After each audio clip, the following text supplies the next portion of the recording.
It's natural and healthy. Merciless ice cream. Healthy relationships. ലക്ഷക്കണക്കിന് profiles മലയാളിയുടെ number 1 choice Kerala matrimony. Kalabhavan ചേട്ടൻ മരിച്ചു കൂട്ടാണോ? അയ്യോ, കലാഭവൻ ചേട്ടൻ മരിച്ചു എന്നാ. സാറെന്തിനാ? സാറിന് വല്ല ദേഷ്യം ഉണ്ടെങ്കിൽ സാറ് അങ്ങനെ പറയുന്നു. മണിച്ചേട്ടൻ മരിച്ചു എന്ന് പറയുന്നു. അത് ഇന്നലെയും കൂടി എനിക്ക് CD എടുത്താന്നു. എനിക്കിന്നും താങ്ങാൻ പറ്റില്ല. കാരണം വെച്ചിട്ടുണ്ടെങ്കിൽ ഇപ്പോഴും ഞാൻ ആലോചിക്കുന്നു എൻ്റെ മണിച്ചേട്ടൻ തിരിച്ചു എന്നുള്ളൊരു ഓർമ്മ ഞാൻ ഇന്നിരിക്കുന്നു. കലാഭവൻ മണിച്ചേട്ടൻ ചെയ്യാണ്ട് പോയ കുറേ കാര്യങ്ങളുണ്ട് ഇവിടെ. അത് തന്നെയാണ് ഓരോരുത്തർ വന്നിട്ട് എൻ്റെ അടുത്ത് കഥ പറയുന്നത്. അവര് ഈ അവരുടെ സിറ്റുവേഷനോട് പറയുമ്പോൾ അവരെ കൊണ്ടുപോകാനുള്ള പ്രചോദനമാകുന്നത്. മണിച്ചേട്ടൻ ചെയ്യാൻ ബാക്കി വെച്ച കാര്യങ്ങളുണ്ട് എന്ന് ഞാൻ അറിയുന്നത്. എനിക്കൊരു ഓട്ടോറിക്ഷ എടുത്തു മണിച്ചേട്ടൻ അന്ന്. ആ ലോട്ടറി അടിക്കുന്ന 2 ദിവസം മുന്നേ ഒരു അമ്മേനെ ഞാൻ അത്താണിയിൽ കൊണ്ടാക്കി. ആ അമ്മ എന്നോട് പറഞ്ഞു, എൻ്റെ മോന് ക്യാൻസറാണ്, എൻ്റെ മോന് സർജറി വേണം, സർജറി വഴിയുള്ളൂ, എൻ്റെ കയ്യിൽ പൈസ ഇല്ല അമ്മയ്ക്ക് തരാനായിട്ട് എന്ന് പറഞ്ഞു. അങ്ങനെ ഞാൻ എൻ്റെ കാര്യങ്ങൾ, എൻ്റെ കഷ്ടാനുഭവങ്ങളൊക്കെ അമ്മോട് പറഞ്ഞിട്ട് ഞാൻ പോരുക ചെയ്തത്.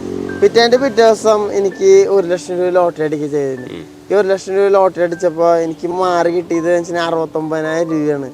69,000 രൂപ ഈ അമ്മയെ കൊണ്ട് ഏൽപ്പിച്ചു. ഏത് തരം ആൾക്കാരെയൊക്കെയാണ് ഓട്ടോറിക്ഷയിൽ ഫ്രീ ആയിട്ട് കൊണ്ടുപോകുക? ഫ്രീ ആയിട്ട് കൊണ്ടുപോകണമെന്ന് വെച്ചിട്ടുണ്ടെങ്കിൽ ക്യാൻസർ പേഷ്യൻറ്റിനാണ് കൂടുതൽ കൊണ്ടുപോകുന്നത്. ചിമ്മിനി വിളക്കിലെ പഠിച്ചതെന്ന് കലാഭവൻ മണിച്ചേട്ടനെ ഇടപെട്ടിട്ട് മണിച്ചേട്ടനാണ് എനിക്കന്ന് വീട്ടിലേക്ക് എല്ലാ വെളിച്ച വൈദ്യുതിയൊക്കെ എടുത്തത് മണിച്ചേട്ടനായിരുന്നു. അന്ന് കുടിശ്ശിക ഒരു 39,000 രൂപ കുടിശ്ശികനായിരുന്നു.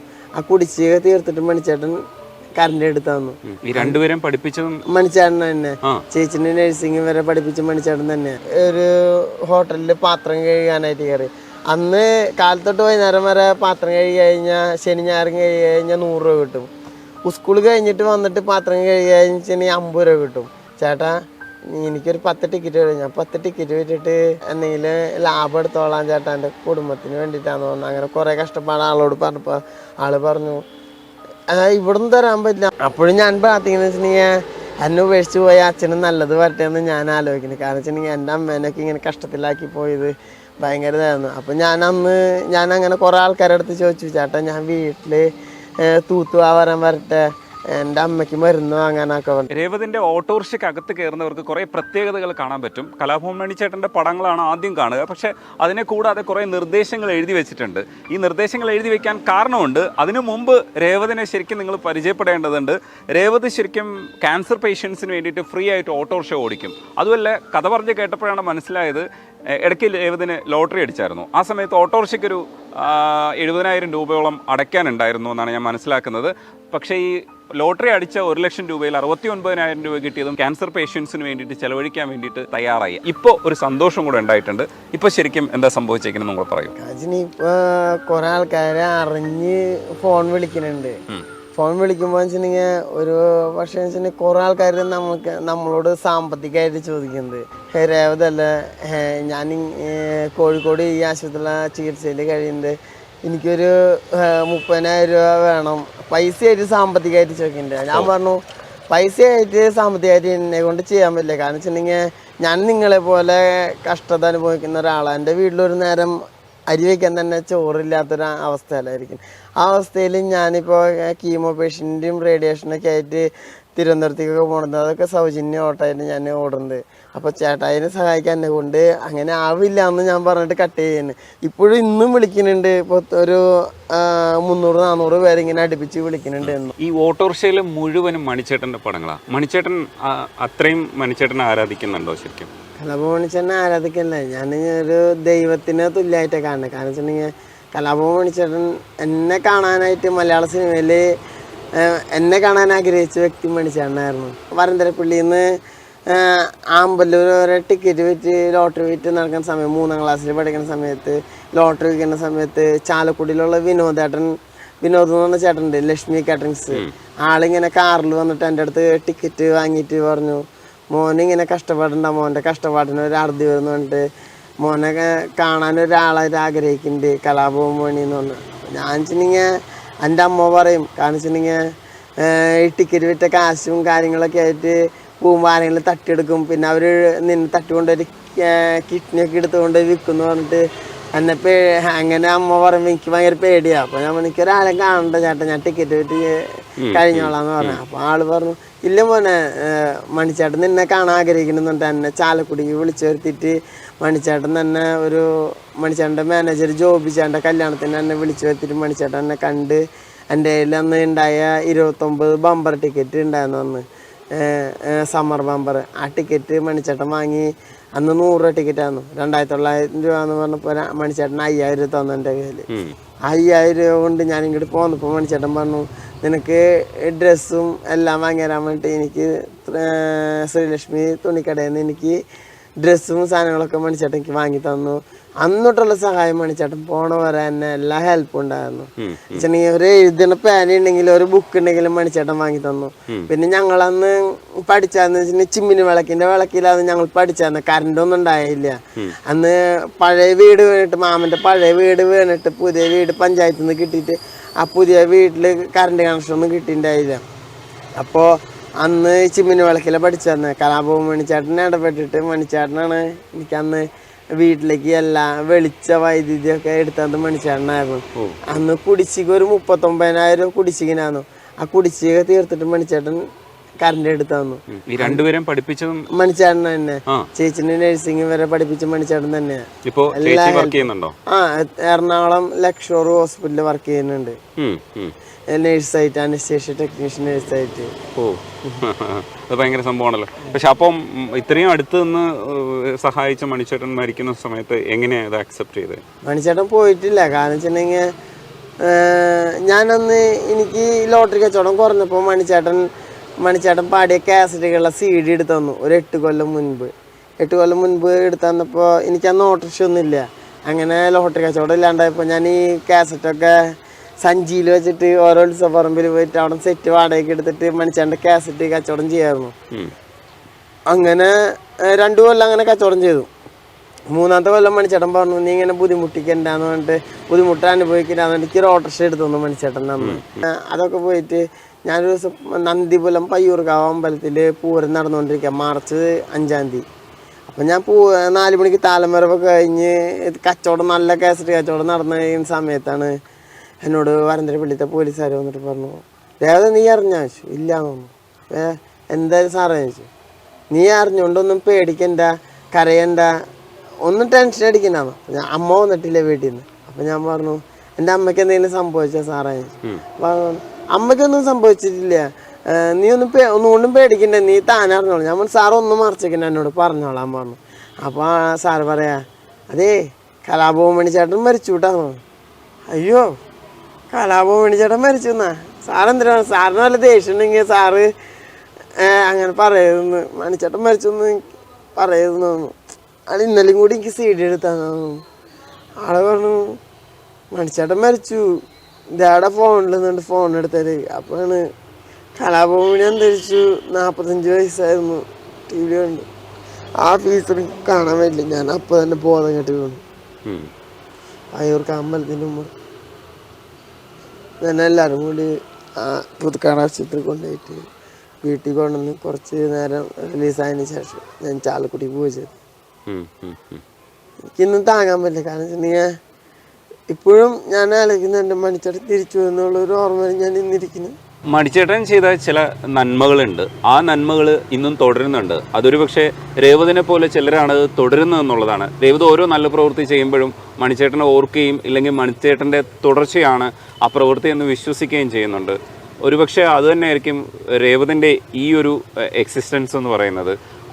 അത്തരം പ്രവർത്തനങ്ങൾ തുടരുന്നിടത്തോളം കാലം കലാഭവൻ മണിയെയും അല്ലെങ്കിൽ രേവതിനെ പോലെയുള്ള നല്ല മനുഷ്യരും ശ്രദ്ധിക്കപ്പെടും.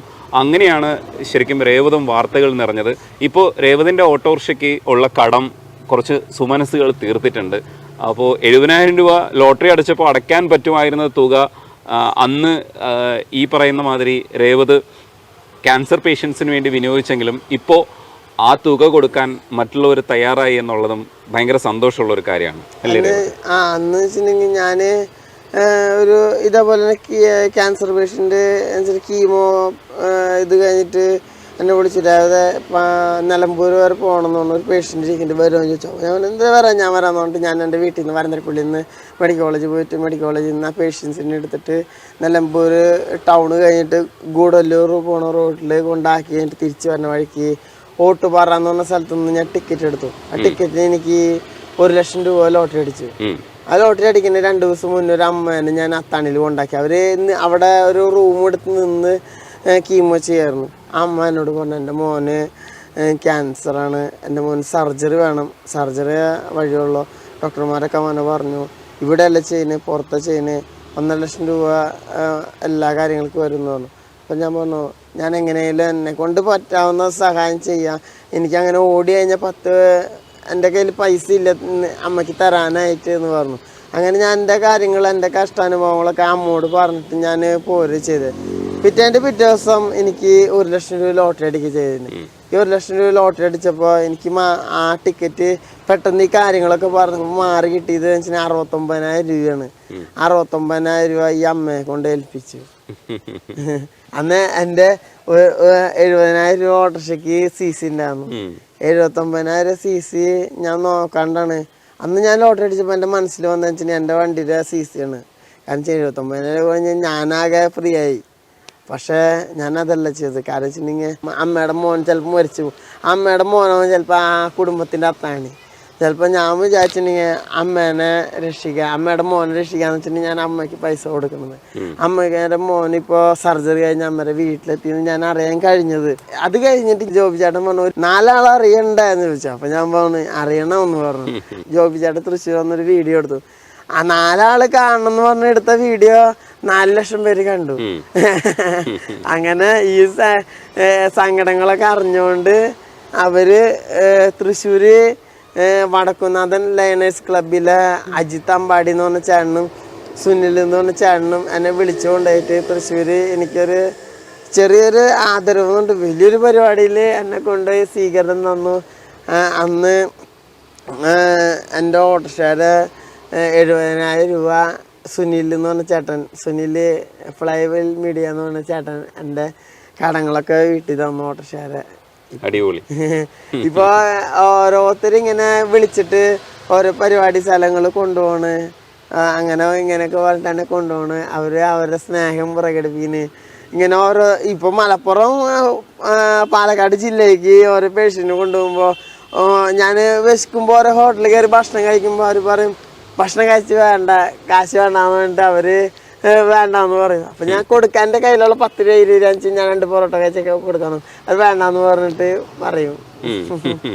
അപ്പോൾ സുമനസ്സുകൾ നാടിലെങ്ങും ഉണ്ട് എന്നുള്ളതാണ് മനസ്സിലാക്കുക. ഓട്ടോറിക്ഷ ഓടുന്നതിൻ്റെ ഭാഗമായിട്ട് എങ്ങനെയാണ് ഈ ഫ്രീ ആയിട്ട് ഓടുന്നത്, ഇല്ലെങ്കിൽ ഏത് തരം ആൾക്കാരെയൊക്കെയാണ് ഓട്ടോറിക്ഷയിൽ ഫ്രീ ആയിട്ട് കൊണ്ടുപോകുക? ഫ്രീ ആയിട്ട് കൊണ്ടുപോകണമെന്ന് വെച്ചിട്ടുണ്ടെങ്കിൽ ക്യാൻസർ പേഷ്യന്റിനാണ് കൂടുതൽ കൊണ്ടുപോകുന്നത്. ക്യാൻസർ പേഷ്യന്റിനെ കീമോ ചെയ്യാനും റേഡിയേഷൻ ആയിട്ട്. രേവത ഓടുന്നത് തൃശ്ശൂർ ടൗണിലാണോ? അതെ, തൃശ്ശൂർ ടൗണിലാണ്. ടൗൺ പെർമിറ്റ് ആണ്.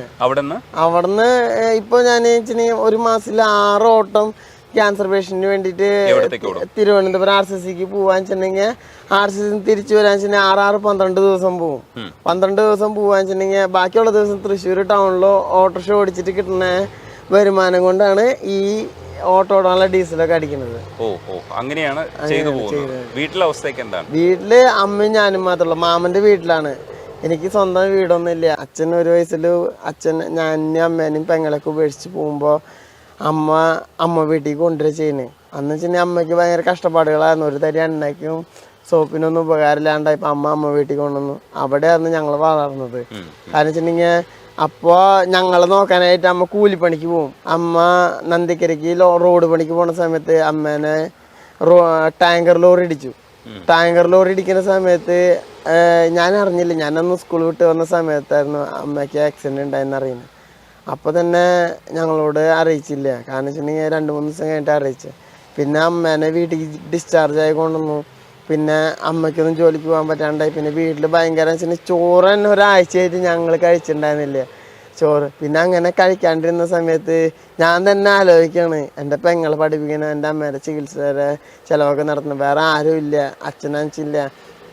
അപ്പോഴും ഞാൻ പ്രാർത്ഥിക്കുന്നത് വെച്ചിട്ടുണ്ടെങ്കിൽ എന്നെ ഉപേക്ഷിച്ച് പോയ അച്ഛനും നല്ലത് വരട്ടെ എന്ന് ഞാൻ ആലോചിക്കുന്നത്. കാരണം വെച്ചിട്ടുണ്ടെങ്കിൽ എൻ്റെ അമ്മേനൊക്കെ ഇങ്ങനെ കഷ്ടത്തിലാക്കി പോയത് ഭയങ്കര ഇതായിരുന്നു. അപ്പം ഞാൻ അങ്ങനെ കുറേ ആൾക്കാരുടെ അടുത്ത് ചോദിച്ചു, ചേട്ടാ ഞാൻ വീട്ടിൽ വരാൻ വരട്ടെ, എൻ്റെ അമ്മയ്ക്ക് മരുന്ന് വാങ്ങാനൊക്കെ വേണ്ട. അപ്പോൾ അവരൊക്കെ വേണ്ടെന്ന് പറഞ്ഞപ്പോൾ ഞാൻ നമ്മുടെ വരന്തരപ്പള്ളി ടൗണിൽ ലോട്ടറി കട നടത്തുന്നുണ്ട്. ചേട്ടാ എനിക്കൊരു 10 ടിക്കറ്റ് വരും. ഞാൻ 10 ടിക്കറ്റ് വെച്ചിട്ട് എന്തെങ്കിലും ലാഭം എടുത്തോളാം ചേട്ടാ, എൻ്റെ കുടുംബത്തിന് വേണ്ടിയിട്ടാന്ന് പറഞ്ഞു. അങ്ങനെ കുറേ കഷ്ടപ്പാട് ആളോട് പറഞ്ഞപ്പോൾ ആള് പറഞ്ഞു ഇവിടുന്ന് തരാൻ പറ്റില്ല എന്ന് പറഞ്ഞിട്ട് ഞാൻ അവിടെ വരന്തരപ്പള്ളിയിൽ ഒരു ഹോട്ടലിൽ പാത്രം കഴുകാനായിട്ട് കയറി. അന്ന് കാലത്തൊട്ട് വൈകുന്നേരം വരെ പാത്രം കഴുകി കഴിഞ്ഞാൽ ശനി ഞായറും കഴുകി കഴിഞ്ഞാൽ 100 രൂപ കിട്ടും. സ്കൂൾ കഴിഞ്ഞിട്ട് വന്നിട്ട് പാത്രം കഴുകി കഴിഞ്ഞാൽ 50 രൂപ കിട്ടും. അങ്ങനെ ഒരാഴ്ച പോയിപ്പോൾ അവർ പറഞ്ഞു ബാലവേലയ്ക്കൊക്കെ കേസ് എടുക്കും, അങ്ങനെയാണ് ഇങ്ങനെയാണെന്ന് പറഞ്ഞിട്ട് എന്നെ അവിടെ നിന്ന് പുറത്താക്കി. ഇപ്പോൾ ഞാൻ പാലേക്കര ആമ്പല്ലൂർ പാലേക്കര കലവറ തട്ടുകടയിൽ പാത്രം കഴുകാൻ നിന്നു. അന്ന് എനിക്ക് ഗ്ലാസ് വിട്ട് വന്നു കഴിഞ്ഞാൽ രാത്രി 12 മണി വരെ പാത്രം കഴുകി കഴിഞ്ഞാൽ 100 രൂപ കിട്ടും. അത് കഴിഞ്ഞിട്ട് അങ്ങനെ പോവും. സ്കൂളില്ലാത്ത ടൈം ശനി ഞായറാഴ്ച 200 രൂപ കിട്ടും. വെക്കാനൊക്കെ ഉള്ളി സവളൊക്കെ ആയിരിക്കും, അങ്ങനെ കിട്ടും. അങ്ങനെയൊക്കെ അമ്മയുടെ കുടുംബമൊക്കെ അങ്ങനെ പോവില്ലാന്ന് കണ്ടുകൊണ്ട് ഞാൻ ലോട്ടറി കച്ചവടത്തിന് ഇറങ്ങി. അങ്ങനെ ദിവസം 100 ടിക്കറ്റ് 200 ടിക്കറ്റൊക്കെ സിക്കിം സൂപ്പറൊക്കെ വിറ്റിട്ട് അങ്ങനെ അമ്മയുടെ ചികിത്സാ ചെലവൊക്കെ നടന്നു പോയി. അങ്ങനെ എൻ്റെ ഫീച്ചർ പേപ്പറിൽ വന്നു, ഭാഗ്യം തേടി രേവതിൻ്റെ ജീവിതം, ചികിത്സയ്ക്കോ ആരും സഹായം ഇല്ലാതെ നോക്കണമെന്നൊക്കെ പറഞ്ഞിട്ട് മാതൃഭൂമി നഗരം പേജിൽ പേപ്പറിൽ ഫീച്ചർ വന്നപ്പോൾ ആ ഫീച്ചർ കലാഭവൻ മണിച്ചേട്ടൻ എടുത്തിട്ട് മണിച്ചേട്ടൻ കണ്ടിട്ട് മണിച്ചേട്ടൻ എന്നെ സഹായിക്കാൻ ഏറ്റെടുക്കായിരുന്നു. അങ്ങനെ മണിച്ചേട്ടൻ സഹായിച്ചു. ഈ മണിച്ചേട്ടൻ രേവതിനെ സഹായിച്ചു. അതുകൊണ്ടാണോ രേവതി ശരിക്കും ഈ ക്യാൻസർ പേഷ്യൻസിനെയൊക്കെ സഹായിക്കുന്ന ഒരു മനസ്സിലേക്ക് എത്തിയത്? കലാഭവൻ മണിച്ചേട്ടൻ ചെയ്യാണ്ട് പോയ കുറെ കാര്യങ്ങളുണ്ട് ഇവിടെ. അത് തന്നെയാണ് ഓരോരുത്തർ വന്നിട്ട് എൻ്റെ അടുത്ത് കഥ പറയുന്നത്. അവര് ഈ അവരുടെ സിറ്റുവേഷനോട് പറയുമ്പോൾ അവരെ കൊണ്ടുപോകാനുള്ള പ്രചോദനമാകുന്നത്. മണിച്ചേട്ടൻ ചെയ്യാൻ ബാക്കി വെച്ച കാര്യങ്ങളുണ്ട് എന്ന് ഞാൻ അറിയുന്നത്. അങ്ങനെ മണിച്ചേട്ടൻ ചെയ്യാൻ വിട്ടുപോയ കുറച്ച് കാര്യങ്ങളെങ്കിലും ചെയ്യണമെന്ന് രേവതിന്റെ മനസ്സിൽ തോന്നുന്നുണ്ട്. അതുകൊണ്ടാണ് ഇപ്പൊ ചെയ്തുകൊണ്ടിരിക്കുന്നത്. രേവതി, ശരിക്കും ഈ വണ്ടിയിൽ ഒരുപാട് കാര്യങ്ങൾ ഞാൻ കണ്ടു, ഈ കൊടി ഉൾപ്പെടെ കണ്ടു. ഇതിന്റെ പിന്നിലെ കഥ എന്താ? ഞാനിങ്ങനെ മെഡിക്കൽ കോളേജിൽ നിന്ന് ഒരാൾ എന്നെ വിളിച്ചിട്ട് പറയാണ്, ഒരു പാവപ്പെട്ട ഒരാള് റേഡിയേഷനും കീമോ ഒക്കെ കഴിഞ്ഞിട്ട് ആളെ നാട്ടിൽ പോകാൻ പൈസ ഇല്ലാണ്ടിരിക്കുന്നുണ്ടെന്ന് പറഞ്ഞു. ഇന്ന് ലോക്ക്ഡൗൺ സമയമായിരുന്നു. അപ്പോൾ ഞാൻ പറഞ്ഞു, ഞാൻ സ്വയം ഏറ്റെടുത്തിട്ട് പറഞ്ഞു ഞാൻ ആളെ കൊണ്ട് ആളെ വീട്ടിലാക്കാം. വേട്ടുപാളയം അവിടെ സബോള മാർക്കറ്റിൻ്റെ അവിടെ ആക്കിയിട്ട് വരുന്ന സമയത്ത് 20 കിലോമീറ്റർ കഴിഞ്ഞിട്ട് കോയമ്പത്തൂർ ബസ് സ്റ്റാൻഡിൻ്റെ ഉമ്മറത്ത് വെച്ചിട്ട് ഒരു ബൈക്കും കൂട്ടിയിടിച്ചിട്ടുണ്ടായി. അപ്പോൾ ഞാൻ വണ്ടി നിർത്തിയിട്ട് എന്താണെന്ന് അറിയാൻ വേണ്ടിയിട്ട് ഞാൻ ചെന്നു നോക്കിയപ്പോൾ ഒരു ചേട്ടൻ ചോരയിൽ കുളിച്ച് കിടക്കായിരുന്നു. ആ ചോരയിൽ കുടിച്ച് കിടക്കുന്ന ചേട്ടനെ ഞാൻ ആളെ എടുത്തിട്ട് നേരിട്ട് വണ്ടിയിൽ കയറ്റിയിട്ട് അവിടെ ഫെയിംസ് ആശുപത്രി ഉണ്ട്, പ്രൈവറ്റ് ആശുപത്രിയിൽ കൊണ്ടാക്കി. ആൾക്ക് ഓർമ്മ വന്നപ്പോൾ ആള് പറയാ ഞാൻ സ്റ്റാലിൻ സാറിൻ്റെ ബന്ധുവാണെന്ന് പറഞ്ഞു. അങ്ങനെ സാറ് എന്നോട് വന്നിട്ട് പറഞ്ഞു, എന്തെങ്കിലും ആവശ്യത്തിന് തമിഴ്നാട് വരാന്ന് വെച്ചിട്ടുണ്ടെങ്കിൽ എന്നെ വിളിച്ചോന്ന് പറഞ്ഞിട്ട് ഞാൻ വണ്ടി എടുക്കുന്ന സമയത്ത് പറഞ്ഞു, ഈ കൊടി വണ്ടിയുടെ ഫ്രണ്ടിൽ തന്നെ വെച്ചോ, എന്തെങ്കിലും ആവശ്യം ഉണ്ടെങ്കിൽ തമിഴ്നാട് വരുമ്പോൾ ഞങ്ങളുടെ പാർട്ടിക്കാരൊക്കെ ഉണ്ടാവും, നിനക്ക് എല്ലാ സഹായം ചെയ്യാന്ന് പറഞ്ഞിട്ട്. ഇപ്പോൾ തമിഴ്നാട് പോകാൻ വെച്ചിട്ടുണ്ടെങ്കിൽ കുഴപ്പമില്ല. വളാർ ചെക്ക് പോസ്റ്റും ഗോവിന്ദാപുരം ചെക്ക് പോസ്റ്റും മീനാക്ഷിപുരം ചെക്ക് പോസ്റ്റ് കടക്കാൻ വെച്ചിട്ടുണ്ടെങ്കിൽ കൊടി കാണുമ്പോൾ ആൾക്കാർ സാറന്മാർ വിടും, RTO സാറന്മാര് പിന്നെ വെഹിക്കിൾമാരൊക്കെ നമ്മളെ സപ്പോർട്ടിങ് അവിടെ തമിഴ്നാട്ടില്. ഇവിടെ തമിഴിൽ എന്തൊക്കെ എഴുതിയിട്ടുണ്ടല്ലോ, ബെൻ 100 ഓട്ടോ വാടകയ്ക്ക് അടയ്ക്കും. തൃശ്ശൂർ KSRTC എൻ്റെ സെൽ നമ്പറാണ്. Revath Babu chemo cancer dialysis patient നമ്മൾ സൗജന്യമായിട്ട് കൊണ്ടുപോകുന്നതാണ്. ഇത് അതെന്തിനാ ഗുണം എന്താ? തമിഴ്നാട്ടിലെ അണ്ണന്മാർക്ക് നമ്മൾ തിരിച്ചറിയാൻ വേണ്ടിട്ട് തമിഴിൽ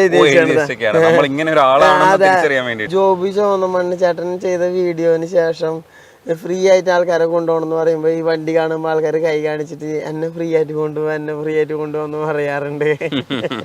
അതൊരു തമാശയായിട്ട് എടുക്കാം. പക്ഷെ അല്ലാതെ ആക്ച്വലി ആരെങ്കിലും ഒക്കെ ഇങ്ങനെ ശരിക്കും പറ്റിച്ചിട്ടുണ്ടോ? ഉണ്ട്. കഴിഞ്ഞ ലോക്ക്ഡൌൺ സമയത്ത് തൃശ്ശൂരിൽ നിന്ന് ഒരുത്തന്നെ അമ്മ മരിച്ചെന്ന് പറഞ്ഞിട്ട് എൻ്റെ അടുത്ത് വന്നിട്ട് സങ്കടം പറഞ്ഞു. അന്ന് ട്രിപ്പിൾ ലോക്ക്ഡൌൺ ആണ് കേരളത്തില്. അപ്പോൾ ഓട്ടോ ഒരു വണ്ടി ഓടിക്കാൻ പറ്റില്ല, ട്രെയിനും ഇല്ല കാറുകളും ഇല്ല. എന്ന് വെച്ചിട്ടുണ്ടെങ്കിൽ KSRTC ജില്ല വിട്ട് അങ്ങനെ ഓടിയാറുന്ന സമയമാണ്.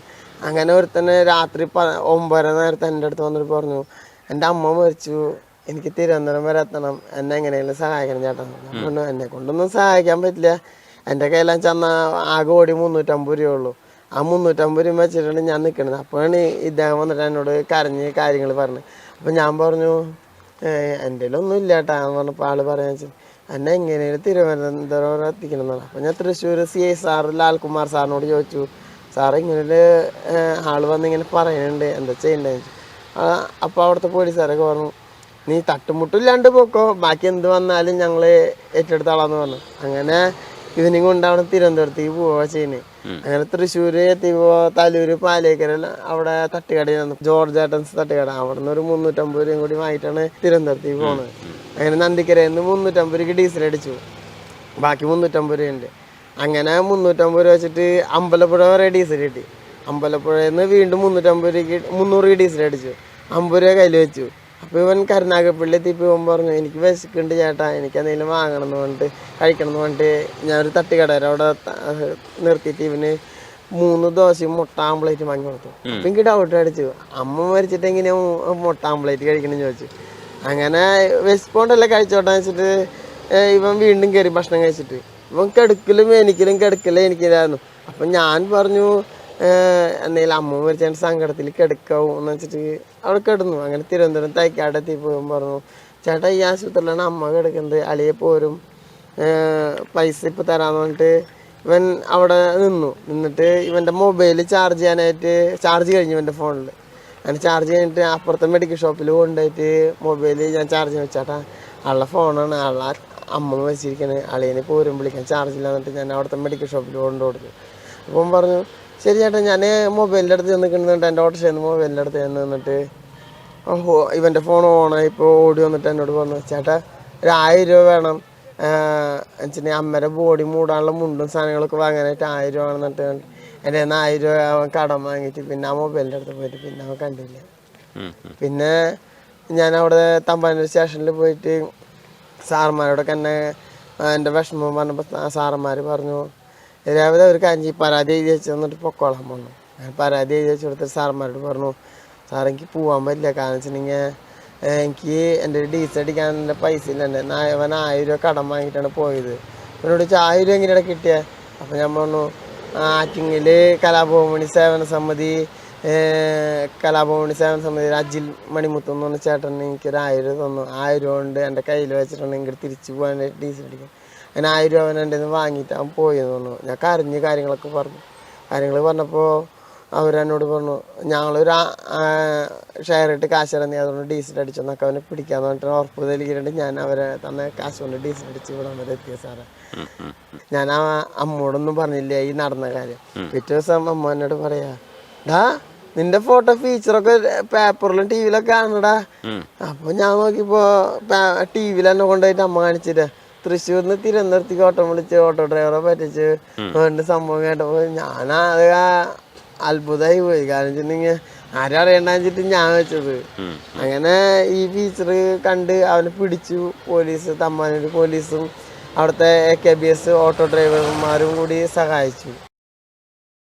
It's natural and healthy. Mersley's ice cream. Healthy relationships. ലക്ഷക്കണക്കിന് പ്രൊഫൈൽസ്, മലയാളിയുടെ നമ്പർ 1 ചോയ്സ് കേരള മാട്രിമോണി.